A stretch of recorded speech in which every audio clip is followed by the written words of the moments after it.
Hello guys. So this is one problem that shows why I would rather save a cuff than replace it. Of course, I recommend that you only replace the cuff when you have to, if it cannot be saved.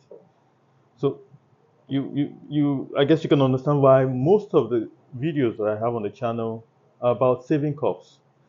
Now look at this. This horizontal line, this one, these two lines are there because this cuff was replaced. This one right here was replaced.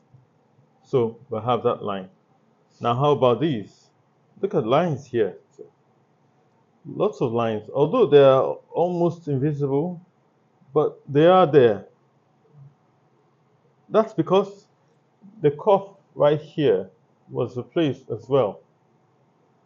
Now, that's what you get with replacing cuffs. When you have a screen with non-OEM bonds, they are not as good as OEM bonds. What do I mean by OEM? Of course, that's the chip or the cuffs as they come that is manufacturer bond. Those are the best. When you replace them, they are not as good. So I would rather save this than replace it. That's my motto. Save when possible.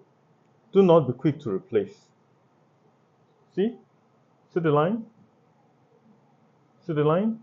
In fact, I actually had to do some fly some wires here to restore some signals because the bonding wasn't, well, oh yeah, you know what bonding is.